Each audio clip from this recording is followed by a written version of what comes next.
If they lose this game tonight, then you can cancel Christmas because you have some much bigger problems than just Caitlin Clark being out. The Fever's loss to the previously winless Sun marked a painful low in their Caitlin era. And now, even the most devoted fans are beginning to ask the tough question, is this team truly any good without her? I'm sorry. There is no way you can have 0 fast break points a team unless you are actively trying to not run. Stephanie White was that coach. But when she came to the Indiana Fever, all she was saying is, we're going to play with pace, we're going to play fast, we know our strengths, we're going to shoot those threes. And you guys, the problem is that style of basketball is the style of basketball that the new fans fell in love with. And I'm sorry, that style of basketball is the most entertaining style of women's basketball that you can possibly watch. Nobody wants to watch the women's game play slow, be overtly physical. It's time to take down the tree and box up the ornaments because the worst-case scenario has just become reality. You should win 3 out of every 4. You should be a good squad that blows out the Connecticut Sun without Caitlin Clark. So that makes me question, how good is this team?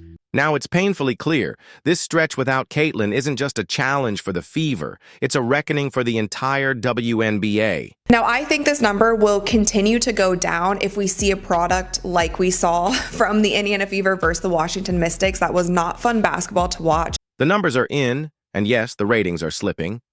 The Fever seem to be in a downward spiral, and without Caitlin Clark, they're not just dropping games, they're losing the trust of their fans.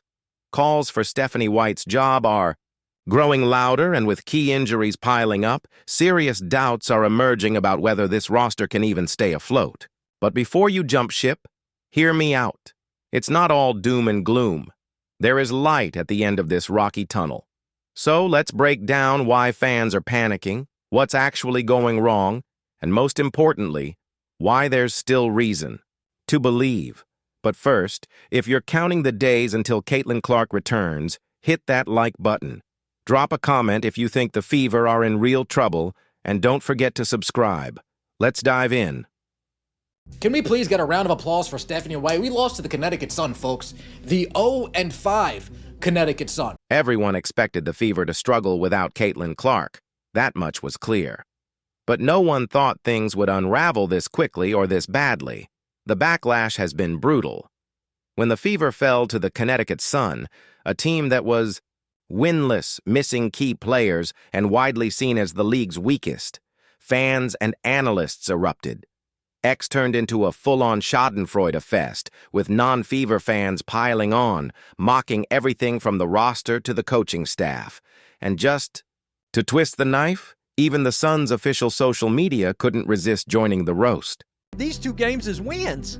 Well, now I look at the schedule and I'm like, well, you can't take any of these games for granted. They could, in theory, lose all of them. What makes this loss sting even more is the Fever's own boldness coming into the season.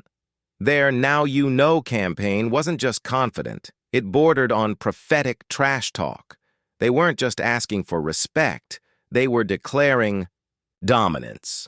And with Caitlin Clark joining a retooled roster packed with seasoned vets and rising talent, it wasn't crazy to see them as legitimate championship contenders.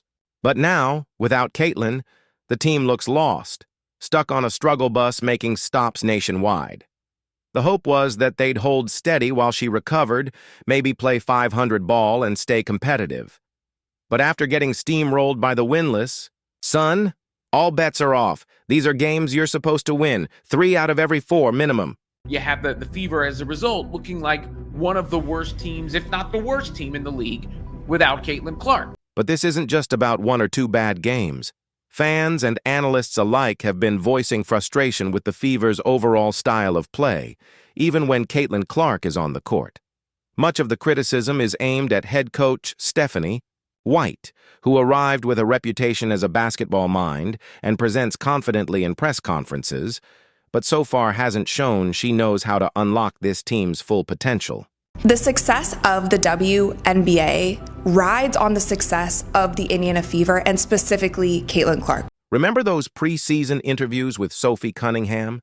She talked about being excited for a fast-paced, run-and-gun offense, something dynamic, up-tempo, high-octane.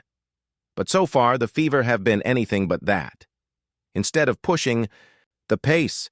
They've looked slow, stagnant, and lost, like a team still searching for its identity. And without Caitlin Clark running the show, they simply haven't been fun to watch.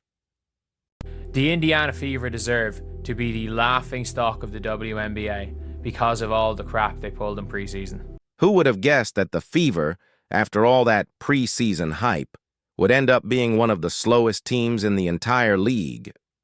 I'll break down why that's a much bigger issue than just what shows up in the box score, because this isn't just a Fever problem. It could have ripple effects across the entire WNBA. Things have gotten so rough that fans and analysts are already demanding major changes. And believe it or not, some are actually starting to miss Christie Sides.